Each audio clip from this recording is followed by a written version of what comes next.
first physical event where parents and students have been invited back to the schools for an assembly, for an orientation, since March 13th, 2020. I'm really glad to see you. I'm really glad to see you. Some schools chose not to do this event physical. I spoke to my administrative team and we decided that we needed to do it physical. We were going to take certain precautions. Part of it is why you're here, and the students, we placed them in the gym. We didn't know what the numbers were going to be, but we wanted to have enough space, so that's part of the reason why we have you here and the students are in a different location. I haven't introduced myself. My name is Mr. Penton. I am the new and very proud principal at South Miami Senior High. Happy to be here tonight. I truly appreciate, again, I appreciate you all being here tonight. I know it's a crazy time. It's a crazy time. Just a few months ago, we were closing schools and we said, finally, 2021 is over. We can start fresh again. And here we are, okay? Tonight, our goal is to familiarize you and the students with some of the school's guidelines. The majority of the kids that we should have here tonight are our freshman class. They will get a similar speech to what you guys are going to hear here, but most of the time will be spent walking around the building. They're going to be toured throughout the building by students. One of the big goals today is that when they walk in on Monday, they feel more comfortable. Those freshmen moving to high school, it's a big deal. It's fun, it's exciting. It's probably we probably get more worried than they do, but part of it is the unknown. So getting to know the building a little bit, getting to know their way around is a big part of what we're going to do with them today. In regards to what we're going to cover with you all, I'm going to step out in a few minutes because I'm going to go talk to the students and then I'll return. But my assistant principals, who are on the left side here, your right, Mr. Nelson, Ms. Pestana, and Ms. Alvarez, they're going to cover a presentation that'll probably feel like a lot of information, right? And we won't be able to break down every piece of information, but for you to know that information will be on our website, so you'll be able to spend some time on it, looking at it tonight or later on this week, right? As we get closer to the opening. I'll take a second for our parents who might not speak English. Para esos padres que no hablen inglés o que se les sea un poquito difícil, la presentación hoy va a ser en inglés, pero vamos a estar aquí después del evento. Cualquier pregunta que tengan específicamente, le vamos a poder contestar. ¿Okay? También la presentación esta se va a poner en el website de la escuela, so después de esta noche van a poder ver la presentación otra vez con un poquito más tiempo y más calma. Okay? So, like I said, I'm gonna step out. I will be back. I will close out the meeting. I will cover a few important things to me, and I will spend a little bit of time talking to you about probably what's big on our minds, some of the safety guidelines, how will schools operate beginning on the 23rd. I will spend a little time with that. I will tell you that we have more information coming this week. And I'll cover that when I return. Okay, so I'm going to turn it over to my assistant principals. They'll cover important information. I'm going to go see the kids, which is very important, and then I will be back. Again, thank you for being here tonight.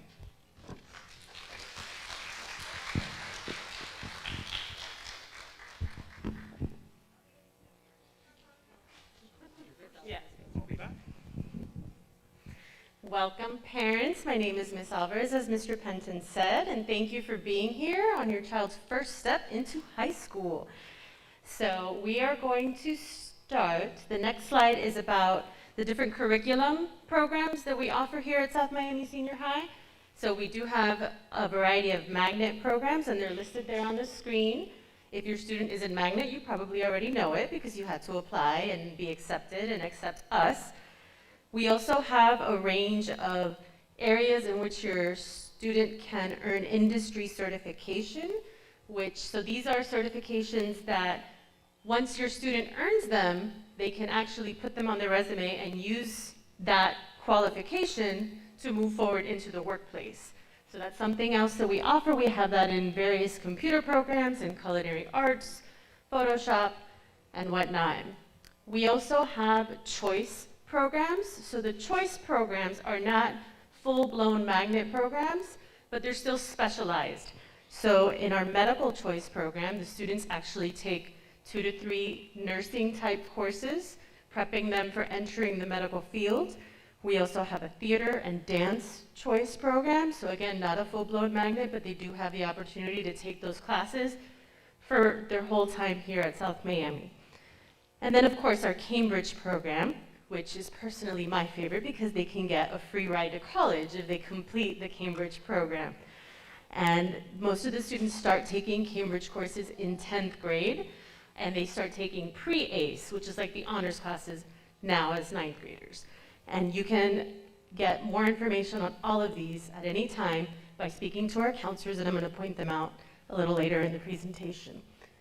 So on the next slide, we have our advanced academic opportunities. So in addition to being here and earning high school credit, which they have to do to be able to go to college, they can also earn college credit while they're here. So the Cambridge program, the Cambridge exams that they pass, if they pass those exams, they don't have to take those classes in college. It's like the AP test or the CLEP for some of you. So we also have the AP exams. So they take the course. If they pass the exam, not only do they get high school credit, but they start college a little bit advanced because they have those credits. We also offer dual enrollment courses, which are approved by FIU. Taught here, they're getting both high school and college credit. Okie dokie. The next slide. So there was a summer reading assignment. It is posted on the website. There are 3 possible novels or works of literature, because one is actually a book of poems, that your students could choose to read. They're listed there. They're also online. And there is an assignment that will be turned in the week of September 6th to your child's English teacher. So even if they haven't started, they still have a little bit of time. None of the books are very long, so they should still be able to get through it and make sure they're ready for that September 6th assignment. And now I'm going to pass it along to Mr. Nelson. Good evening, everyone. Good to see so many parents here taking part in their first step of their child's future here with us for the 9th grade. Our Cobra School Day, as you can see, it starts at 7:20. That will be our first block. We have 4 different blocks. Block 1, which would be either period 1 or 2, starts at 7:20. Which means they need to be in the classroom at 7:20. They have a passing time after that first block, going into the second block, which is period 3 or 4, and then another passing time where they'll be able to walk to the next class, to block 3. As you can see, block 3 is a little longer because it is infused with the lunch schedule. We have 3 lunch schedules which students will be able to attend. According to what teacher they have during that block, they'll know exactly what lunch that they'll have. And ending the day, the final block, which is period 7 or 8, will go from 12:50 to 2:20. So the day starts at 7:20 and ends at 2:20. Next slide. All right, our block schedule, which we call like a 4x4. We have a total of 8 periods. So we have an A day and a B day. Each day students will take 4 classes. So an A day would be periods 1, period 3, period 5, and period 7. They take all 4 of those classes on the A day. The next day is a B day, and those will be the even periods, period 2, 4, 6, and 8. So each day they have 4 different classes. The next day, they take the other 4, a total of 8 classes in 2 days. And it just changes from day to day, A and B day, which is our block schedule. Okay, next slide, school safety. First thing you see is ID badges. Every student in the school will be required to have and maintain an ID badge. We'll give out the ID badges the first week of school. It will be their responsibility to make sure that they have it. It is a part of the school uniform, which I'll discuss a little more, but it's very imperative that they have the ID because it's school safety, and we want to make sure that we're able to identify all of our students at all times. Single entry point. During the school day, there will only be one accessible entrance to the school. Any parents or visitors or students must enter the main school entrance on 53rd Street. You came in through the double doors, that will be the single entry point. Face mask. It's a little pending. You'll hear a little more information on this tonight as well as upcoming. Next, if you see or hear something, that is pretty much our mantra of what we want the students to understand, to keep everything safe. If you see something, let someone know. Even if it's in the community, a lot of times things that happen in the community come back into the school. We want to make sure that we are aware of those issues so that we can make sure that we can help whatever the situation may be. So if students see something, say something. We'll need your help in letting them know to express that as well. Our uniform policy. Shirts, white, orange, or brown polo style shirt.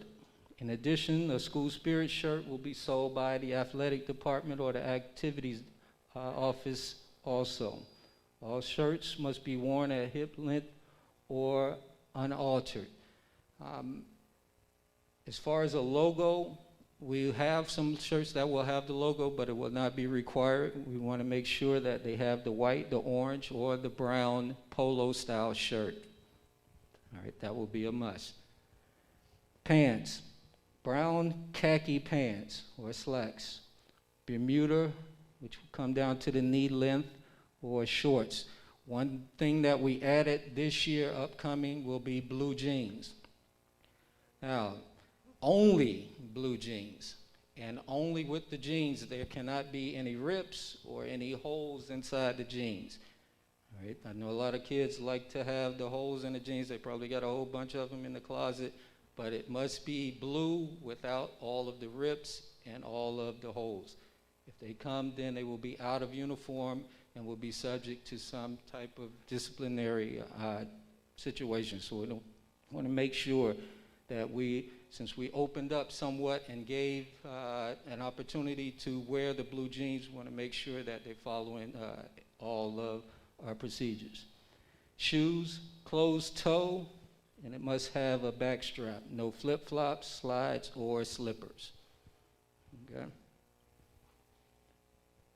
Cobra Athletics and PE uniforms as well, those that will have PE, which will be a majority of the 9th grade students. Insurance, that's some information that's going to be forthcoming to you. You'll get that information as far as being able to purchase insurance. $20 for regular athletic insurance, $71 for those students that will be playing football this fall. $20 for the spring insurance, $70 for a 24-hour insurance, which does not include football. Academic requirements for those that are trying to be a part of the athletic program. Student must maintain a 2.0 grade point average. And also, they must meet all of the FHSA and Miami-Dade County Public Schools requirements. And just real quick, if you have a child that's playing athletics, you want to make sure that they understand, and not just athletics, but overall. The 9th grade coming in, the grades are so important because that is where their grade point average is starting. So they want to make sure that they're coming in serious and doing what they need to do to make the grades that they need. Required videos for those that are playing sports. Also, cardiac, heat illness, concussion, and sportsmanship certificates. And those courses can be accessed at www.nfllearn.com. And also PE uniforms, which will be required to purchase PE uniforms. The shirts are $11, and the shirts are also $11. And those will be sold during the PE class time. Okay, thank you. Thank you and good evening. It's really, really nice to see so many parents here today. I know you keep hearing it, but we're super excited to have you all back. I'm going to start with electronic devices. All students at Miami-Dade County Public Schools are encouraged to check out one of our mobile devices or tablets. Students can also use one from home, know that, but it is going to be something that we're going to be doing. They're going to be using it in class for classwork, home learning, and multiple assignments. So the tablet and the computers, devices, they're going to be a must for the students here. I do want to encourage the parents and everyone here tonight to purchase the insurance for these tablets. Why do I say that? Many times throughout the year, the students will get a scratch, a dent, sometimes the computer falls, it breaks. There's actually no company out there that will fix these computers. And then the parents are liable for the responsibility of the computer, which is like $450. So I strongly encourage the insurance. All this information is in our school website, and of course, you know, we're here to help you in the main office. If you need any help, come by and we'll help you out. Next slide. Starting tomorrow, we're gonna have a mobile device distribution schedule. It's on our website also, if you notice. August 17th, 18th, and 19th. It's going to be from 7:30 to 11:30, and we've set it up by last names. The reason we did this is, of course, to minimize social distancing and give the students and parents an opportunity to have this ready for the first day of school. But don't worry, if you can't make it on these days, your children will also be able to do it starting the first week of school to check them out. One of the requirements to check out the tablets and devices for the school, it's a mobile device agreement. So the student will have to have a printed or signed copy of the mobile device agreement, and they will also need to bring the technology fee. And the technology fees this year they're listed up there, and they're assigned by the student status of free or reduced lunch. So if you have free or reduced lunch, your technology fee is gonna be $5. If you have reduced lunch, it's $10, I'm sorry, and all others are $20. And for the technology fee, it's cash only. So that is something that we are required to do. Next slide. Attendance expectations. Basically, you know, we're here to provide the students with a learning environment, but we need the students and the parents to do their part as well and come to school. So it's very, very important that you encourage your students to come every day unless they're ill, and always know that they're only going to be counted in attendance if they are physically present at school or in a class-sponsored activity. Next slide. Next slide. Some of the attendance policies. An excused absence. Of course, we follow the MDCPS school board policy for attendance 5200.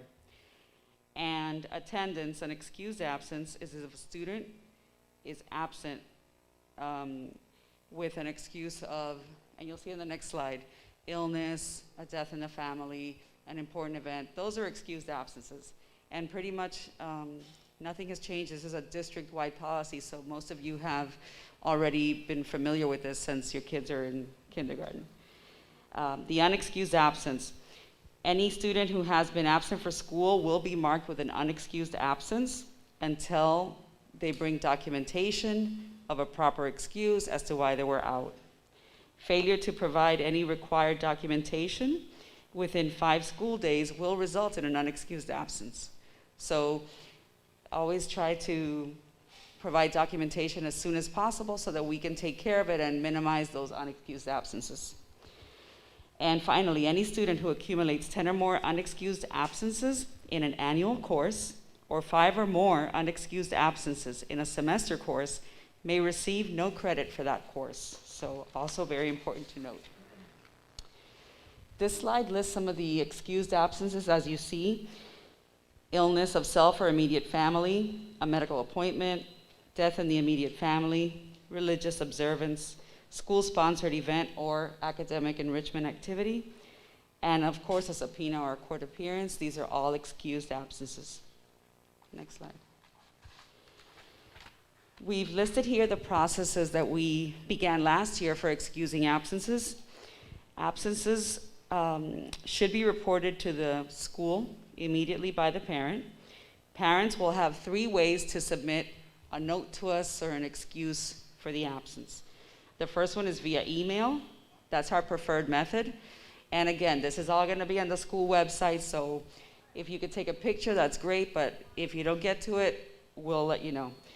The email is 7721attendance@dayschools.net, and what you would do there is send an email, the parent, stating the cause for the absence and attach any documents you feel we should have.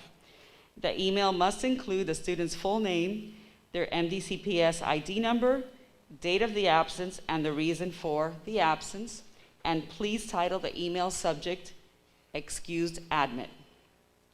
We also have a parent portal app, and the link is available for parents to submit admits directly to the school through the app on the parent portal for dateschools.net. And of course, you can always come in person, bring your letter, come to the attendance office, and we'll help you out and take care of it that way and excuse the absence there. Next slide. Tardiness and signouts. Students must be in class by 7:20 a.m. every day, or they're going to be considered tardy. Students reporting to school after 7:45 must be accompanied by the parent to the main office, where they will sign in to excuse the tardy. Excessive tardiness leads to class disruption and loss of instructional time, and will result in disciplinary actions. Signing out and leaving school early. Many kids have medical appointments, that's perfectly okay, but please be aware that we are not allowed to sign students out after 1:45 p.m. Next slide. Ms. Alvarez. Thank you very much. Hi. So up here we have a list of our counselors and their responsibilities, and as Ms. Pestana and Mr. Nelson have said, this information will be on the website. We actually have some of our counselors here. So in the back we have Ms. Courier in the blue shirt, and she's our 9th grade counselor. So she takes care of all of the 9th graders. So she'll be your child's counselor for this first year of high school. She's also our trust counselor. So if your child has any concerns that they want to talk to somebody about, they can see Ms. Courier. Then we also have Mr. Bourneau, the gentleman in the maroon shirt in the back. So he is one of our 10th through 12th counselors. After the student finishes 9th grade, by their last name, they get divided amongst the other 3 counselors, and that will be their counselor for the rest of their time in high school. And Ms. Brill is here, but I think she stepped out. And then Mr. Carvajales is our department chair, who is our 3rd 10th through 12th counselor, but he also was not able to make it today. Another person that we have listed on this slide is Ms. Arguelles. She's our CAP counselor. CAP stands for College Assistance Program. So Ms. Arguelles' full job is to help our students get ready to apply to college. So any questions that your students might have, even starting now as 9th grade, this is actually the best time to start, regarding the college application process, they can always see Ms. Arguelles. Mr. Nelson referenced earlier the importance of the students maintaining their grades as of now in 9th grade, and that is crucial for college acceptance. As well as, for the next slide, please, for the graduation requirements.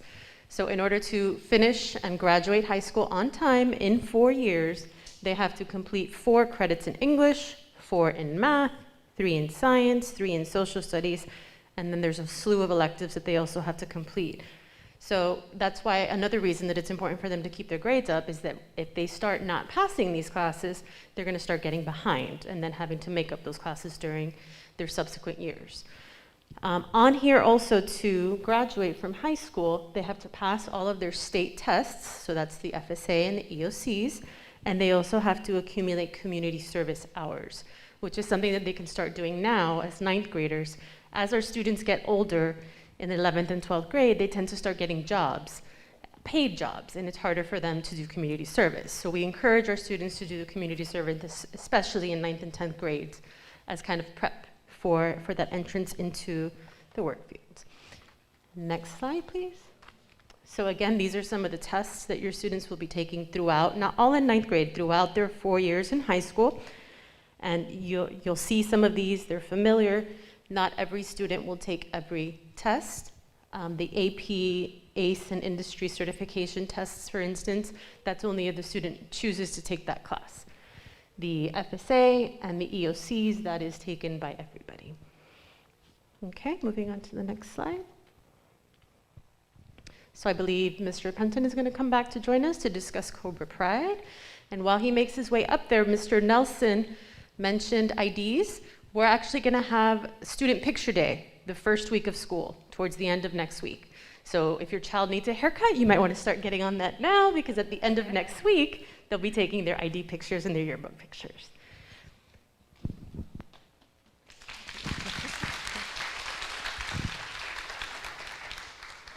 Stay up here. So as I cover Cobra Pride and activities, I want to invite somebody. Well, I invited somebody here tonight, and I've invited him to the stage. He's going to speak in a second. My experience, and maybe for many of you, but it applies to probably everything in life, right? To really feel something, to really get the most out of something, you need to get involved. In high school, it's about finding that club, finding that activity, finding that sport. What can I be a part of? And for every student, it's different. But we have many students, not just here, in other schools, who just come to high school and just come, go to class, go home. I think they're missing out, right? So we encourage, right now, we have different activity leaders, student leaders speaking to the students just about that. Different clubs they can join, different activities that we do, different sports. So I encourage you to encourage your children to become a part of something within the school. It will just make the experience richer. It's a great place to meet others. Not all the students here are coming from the same school. You join a club, and now you meet students not just from your old middle school, but new faces as well. So very important, and make sure you read up on those. We'll be putting out information throughout the year. Go to our website. We have a listing of our clubs and our activities and our activities calendar on there. And with that, I'm going to introduce Dr. Marshall.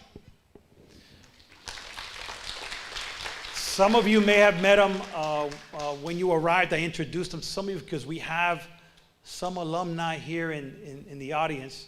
1990? Yes. Class of 1990. He is now heading the Cobra Alumni Association. And I met with him and Mr. Dominguez last week, and I was really impacted. They're just doing this because of how great of an experience they had when they were at South Miami. And they still felt that Cobra Pride, they still felt that excitement, and they felt like, we got to do more. We got to do more. How do we give back? How do we, so I will turn it over to him. He will share a little bit with you. I think you're going to ask him who's an alumni. So that's it for me. That's So, okay. it's all yours. Thank you. Thank you. Thank you for being here tonight. By show of hands, who graduated or attended South Miami Senior High? That's quite a bit. That's awesome. I love it. That's amazing. And so I'm glad that you guys are bringing your kids here. I graduated in 1990, like you said, and I'm the president of the Alumni Association, which is a nonprofit organization with tax deduction capacity. So we're here to fundraise, we're here to help your children have a good experience, but we also want those that graduated from this school to also take a look at what we got going on, because I think we're very excited about finally 50 years later. This school started in 1971. There's finally an official alumni association. So there's been alumni that come and go and help out and donate here and there, but we're looking to get a full-on operation going here to help all of you. We're doing a lot of great things with sponsors and donors. So far, we've done some murals and landscaping and donating equipment to the school. We also redid the teacher's lounge, and I'm sure they love that, so it looks awesome. also done by an alumni, okay? So we're giving back. We work closely with the school to make this place memorable. And so again, we urge you all to join the Alumni Association, check us out, and what we're doing to try to empower your child's experience here, because I had a great time. I was a cheerleader, so woohoo. So I'm excited, right? So, but that leadership position that you take, your child takes in clubs, translates into real life. So when your children are active and they're doing something, they excel and become overachievers. So we also, when I was a senior here and a cheerleader, we also did fundraising because our team did really well and we competed. And we did like car washes and we stood in the middle of the street and we did stunts and tried to raise money. Of course, that doesn't happen anymore, but we don't want your children to have to do those things if they want to compete, okay? Let us help you with that. Let us come together, let's collaborate, and let's work with one another. There's a lot of things that we can do to help each other out. So we're here to work with parents and caregivers and teachers and school administrators to create a sense of Cobra community, okay? We're stronger together than not together, okay? So there's strength in numbers. And so, you know, we do this because we want to leave a legacy so that you guys and your children can build upon that, okay? We cultivate the high school traditions. We're proud to have graduated from this awesome place. And we want your children to come away with that sense of pride as well, okay? You want to be excited about the place you went to, not excited, okay? So we look forward to working with all of you. Thank you so much for your time, and welcome to South Miami Senior High. Go Cobras!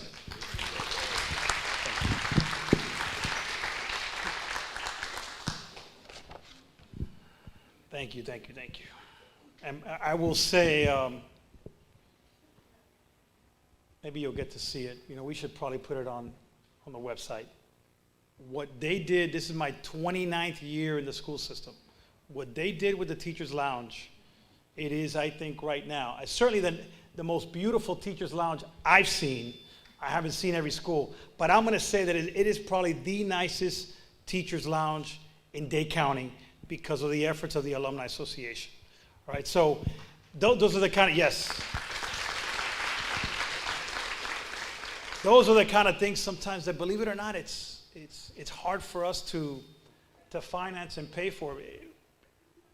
No teacher here should ever say, we don't have these books or that teaching material. The county supports that.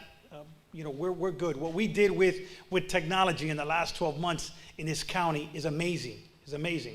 But sometimes remodeling a teacher's lounge is tough, you know, and the teachers deserve that, right? As well as students deserve, you know, certain unique and you know, and again, we need to post that on the website. It's beautiful. Thank you, and I'm looking forward to this partnership. Okay. I forgot to say that we can be found on the South Miami Senior High website. If you go to alumni in the top left. Can you go to the next slide? Nope. No, back one. So is your website up there? No. It's on the main website. If you go to alumni, it's on the corner. So it's on our website. If you go to our website, you'll find it there. Okay, so I'm gonna close it out now with just some questions that I was asked outside. I will tell you that there will probably be some questions, maybe even here tonight, that I don't have the exact answer to, right? On Monday, the 23rd, Dade County Public Schools will open schools physically to all students. Unlike 2021, that option of, you know, being online a couple days, coming to school physically a couple days, or that option doesn't exist at this time. We are only at the school sites offering physical, face-to-face instruction, okay? It is very important that you're aware, on Wednesday, there is a board meeting. There are monthly board meetings by the Dade County Public School Board. information may come out, and very likely will come out on Wednesday, that may change a current rule. I don't think anything dramatically is going to change, but we need to stay tuned to that board meeting because I think some final decisions will be made there. I will cover what we currently have in place, okay?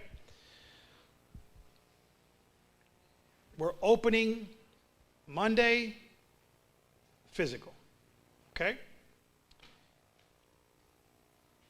All visitors, this is important, current policy by Dade County Public Schools. All visitors to the school site must wear a mask, right? When you come to that front door, tomorrow, next week, as of right now, you're visiting a school site, you must wear a mask, okay? It's a challenging topic right now, but it is a rule that I'm going to follow because I'm being told that that's what we're doing at the school sites. Visitors, that's not students. For students, right now, the parents will be allowed to opt out of their child having to wear a mask, okay?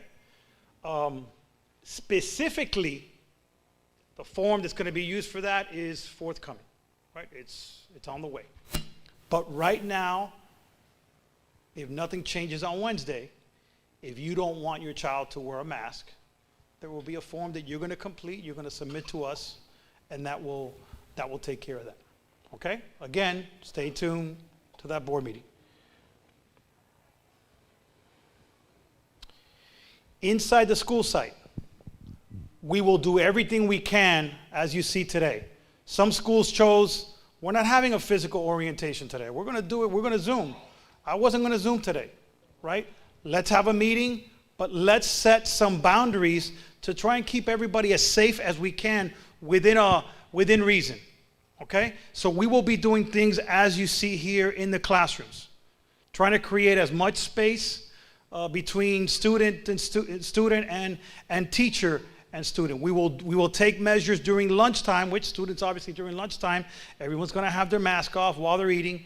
We will create, we're lucky in the school, we have 2 different cafeterias and we have an outdoor cafeteria as well. So we do have the opportunity that other schools don't have. That being said, this school and most schools last year, our average student attendance was less than 50%, right? We're expecting, I'm hoping 100% in here come Monday, right? So the challenge will be a little greater. The challenge will be a little greater. One of the things that we have seen is that at the school site, and I can only speak to where I was, students did a good job. Most students, they did what we asked them to do. They kind of understood the seriousness of it, and we really had, at my site, 0 spread within the school. If everybody kind of did what we asked them to do, that spread was very limited. Again, I'm not a scientist. We're hearing that there's new issues arising with COVID, new variants that are new, that are different. I can't really speak to that specifically, but we will do everything that we can in the school site to keep everyone as safe as possible. There will be some guidelines that we followed last year that we'll have to continue to follow, right? And this is one that I was asked. Last school year, for the most part, in a classroom, if one student reported positive, the entire class had to quarantine. They've asked us this year to take some more targeted measures to avoid that, to avoid having to send 120 students home for 10 days. We're going to have seating assignments in class that have to be followed. And when there is a positive case, we will contact trace within the classroom, and only those students that were within close proximity of the positive case will have to quarantine, right? So in a classroom, instead of 25 students maybe quarantining, it may be 4. Is that perfect? No, but it's better, okay? That is what we know today. that is in place. That is what we're going to do. Your cooperation is going to be very important. The cooperation of the students is going to be huge. Stay tuned to that board meeting on Wednesday. There will be some finality. I think they may address the student mask issue a little more specifically, so we may all get a little more detail. And that's the way we've been working. I think not as schools, as a country, as the world. What we think is going to happen this week, in 2 weeks, it's completely different. And I think we've gotten good at adjusting and pivoting, and that's what we'll do, right? We do know that students learn a whole lot more, learn better, learn more effectively when they're in a classroom. I think, and I have children of my own, I think the virtual learning for a month is okay, for a couple of months, but it becomes difficult for the child as well as the teacher to really be effective in that mode for a long period of time. And I think this school district kind of understands that, and that's I believe that's the reason behind their goals of getting most of us back into the school buildings. Okay? So I'm going to ask my administrators to get ready. There'll be a question or two here that I know I won't have an answer to. So you're going to jot them down, and we'll get them back. We'll put out a frequently asked questions after our meeting if I don't have an answer. But I'm going to open it up. And I would say, if you want to ask me something more direct after the meeting, I will do that as well. But if there's any specific questions in reference to maybe what was covered here that's unclear, that you're not ready for Monday, an answer to something that you need prior to Monday, this is the time. We will take some questions if we have. If we don't have any, we won't. Yes, ma'am. Okay, so someone mentioned that there was going to be one entrance into the building, and it was going to be these double doors here. So what's the route? Like, do we have to go around and then drop them off here? What's the right thing to do for dropping them off in the morning, and how do we pick them up at 2 something? So you drive your child to school and pick them up? You're going to pick them up? Can you answer, Mr. Nelson? If you can drop them off in the morning out front, and those that walk to school, they're going to be guided all the way around so that they can come in the front. We have a bus loop, which are the gates on the side. That's only going to be for the bus off. Everyone else will be forwarded all the way around to enter through the double doors in front. Well, when we exit, all of the exits will be open. So, we have 2 buildings, students that are in the building 2, which we call Cobra Tower. They will be exiting from the back where some students may drive, as well as the side right onto 68th Avenue. All right. And so you'll be able to pick up either side as far as the exit, but entry only on the front. And just also, parents will not be allowed. That's only for buses in that bus loop area. All right, and I'm not sure if I made it clear, and I apologize, right? But there's some of these questions that I myself am still asking. I was assigned or promoted or rewarded with becoming the principal of South Miami Senior.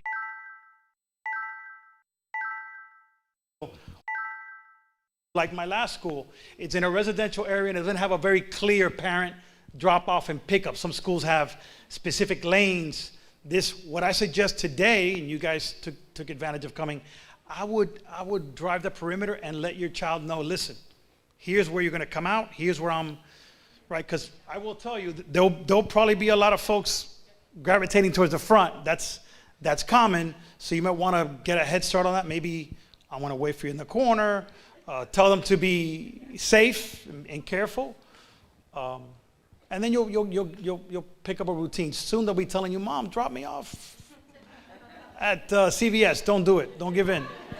Don't give in. Yes. Do they have to wear a specific sweater, like uniform, or any color, or? We will sell school sweaters, uniform. Yes. So we have a school uniform that they went over here. What are specific colors with sweaters? We have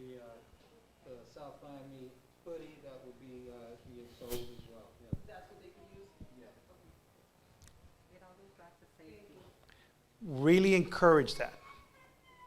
Right? A big issue district-wide. Student wears their school polo, they wear their school pants, and then a purple jacket. Because if these kids, I don't know, my kids too, it's 99 degrees outside and they want to wear a hoodie and, right? So then they're wearing their uniform, but everyone's got a different sweater on. You look down the hallway, you don't know who's a student, who's not. So it's one that we struggle with everywhere. Please encourage them to purchase a school. Okay, yes? Is there going to be an attempt made to separate the kids that refuse to wear masks? No. Right now, there's no direction at all with that. Stay tuned. Wednesday's board meeting, but right now there's no directive whatsoever in reference to that.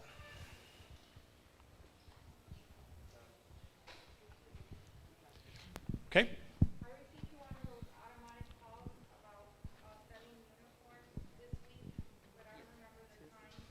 It's the uniform sales and the mobile device distributions will be Tuesday, Wednesday, and Thursday of this week, 7:30 a.m. to 11:30 a.m. It's going to be here in the main lobby. Cash only, please. Okay. The back.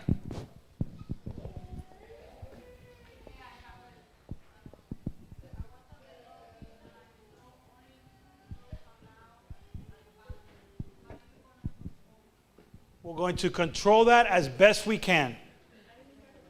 So her question was a very good one. We have signage, and we're being strongly recommended that in small areas we don't have large groups gathering. So in the restrooms, our goal is to have students in there 2 at a time. Okay? So that will be what students will hear from us. That's how we'll try to do it. We have security monitors throughout the building. They're going to be aware of it. I have 3 children at home, and I often can't keep track of everything they do. I have 1,450. So we will have, our teachers will be aware, we'll remind the students. Again, I go back to last year's experience. The kids did a really good job. We ran into issues because it's going to happen, but the majority of the kids really did a good job. And I think that was a big part of the reason why we didn't see major issues inside the school site. So, but that is recommended by the district, that inside those smaller areas, not to have 8, 10 students at a time. Yes, sir.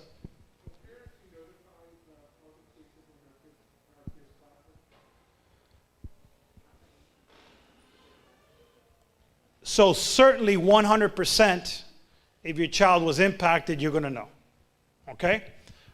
They haven't specifically put into writing this year. For example, your child was in a classroom where the child in the front right corner reported positive the next day. Your child sat in the back corner. Do we have to notify everybody in the room? I haven't seen that in writing. So I'm hesitating on an answer because I don't want to say something that I'm not going to do later, right? So certainly anybody that was affected or that we think was within proximity, we're going to notify parents.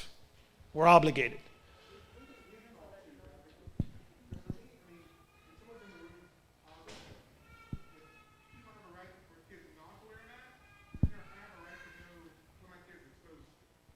So that's a question. That's a question. Please, just I don't know. See me after, or I don't know how we'll do it. I was thinking just as I was getting ready to say I want to open it up to questions. Maybe put frequently asked questions after this meeting, and we can include the answer to that one. Okay. Will everybody in the room be notified, or is it just the students that are impacted? We'll get you an answer on that. Okay. Right here.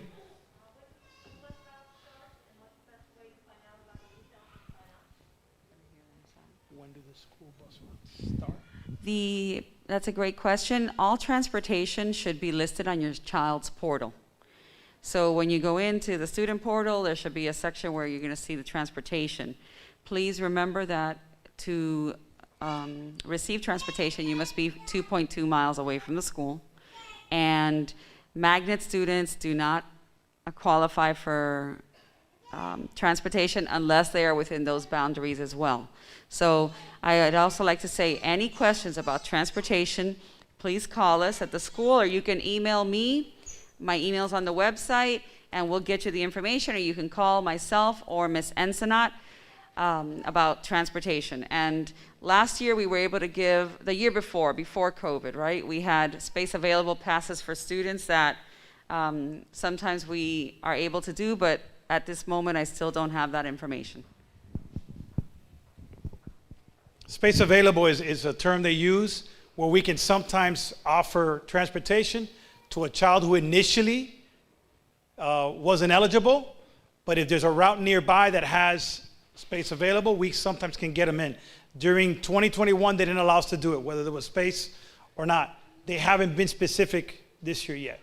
Ms. Pestana and Ms. Ensenat are the two key folks here that you can reach out to with any transportation questions going forward. There was one in the back green shirt. Yep.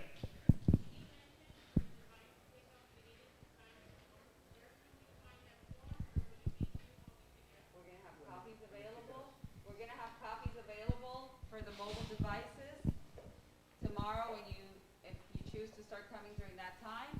Also, it is on our website, but we're gonna have copies for you available to complete and fill out in Okay. Spanish and English. In front?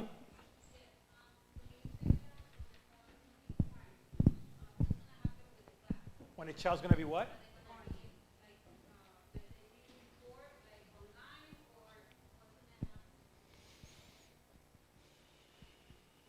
One of my biggest concerns. Okay? So last year with dual modality, right? The teacher was teaching 12 kids in the classroom and 17 at home. Crazy, but at least when you got quarantined, okay, you were able to the next day. If you wanted to, many students chose not to, but if you wanted to, you could log into Zoom and you can follow along, okay? That is not in place as of right now. It is not in place. The teacher is only teaching physically, right? We're meeting this week with our teachers. One of the things that we've discussed is we learned some things with this COVID experience in 2021, and one of those was there's a lot of ways to share information with students and even parents through these platforms like Remind and Zoom and Microsoft Teams. So we are encouraging and we are pushing that this is something that we make a habit of. So I do think that we're going to be able to provide probably better information to that student who's out on what's being done and what they can do, but it won't be a live Zoom session as of right now. Okay? Where? Yep, okay, so right here, blue.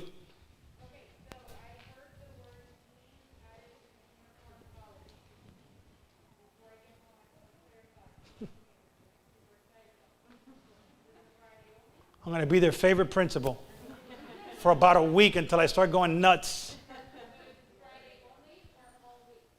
So this was voted prior to me arriving here, but I'm going to take credit with the kids. I want to take credit for it.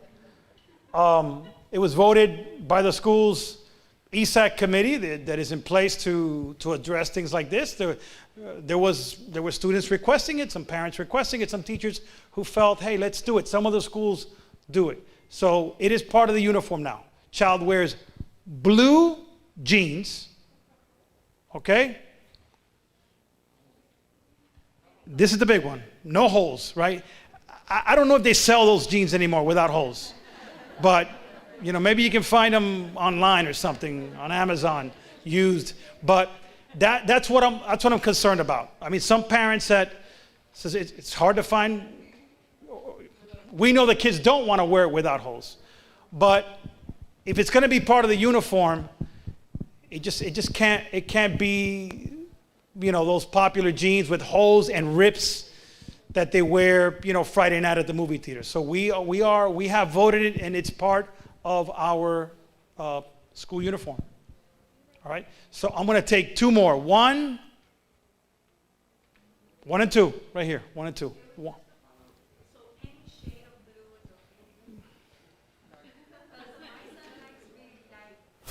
That's fine. Blue jeans, blue jeans. What we want to get away from is purple and orange and yellow and blue jeans, okay?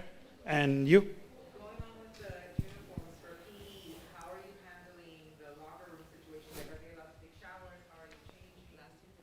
What, do they even get locker room? No, they don't, they're not allowed showers.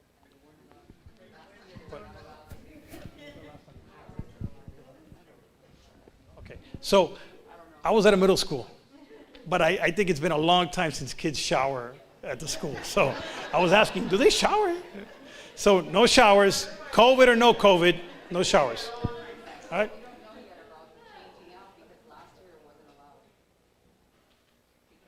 We will notify. Students will not be told to dress out on Monday, right? We always have a window where we give them time to buy the uniforms. That'll be one of the questions that we need to, because I think that one will be addressed after Wednesday, right? Last year, they, again, to avoid that congregation in a closed-in area, there was no dressing out. They didn't want students in locker rooms, so there was no dressing out. That's kind of been sort of left open right now. After Wednesday, I'm sure we're going to need to have an answer. We will post it. Those students in PE will be told, yes, you can wear a uniform. We're selling them here. You know, here's how much it is. Or there's no dressing out this year, so we'll get that information out. They definitely won't need to worry about that for Monday or Tuesday. Okay? They had their clothes under, yeah, which I didn't love that either. All right, so I'm going to, because I know he popped in and he keeps showing, you know, so we talked about school spirit and school pride, right? So we have our football coach, Mr. Knight, standing over here in the black hat. That was one of my favorite things about high school, going to that, you know, football game Friday night. We had a game scheduled for this week, preseason, but I think it got canceled. I think they got scared of us. That's what I heard. But we're looking forward to a successful, you know, season. Good luck, coach. Okay, we're going to end it here. Again, thank you. We're going to be available out here if you have any specific questions you want to ask. Here's what I'm going to ask you. We're going to walk out and we're going to go outside. We're going to, you know, get out, get some fresh air, and the students will meet you outside. Okay? Thank you.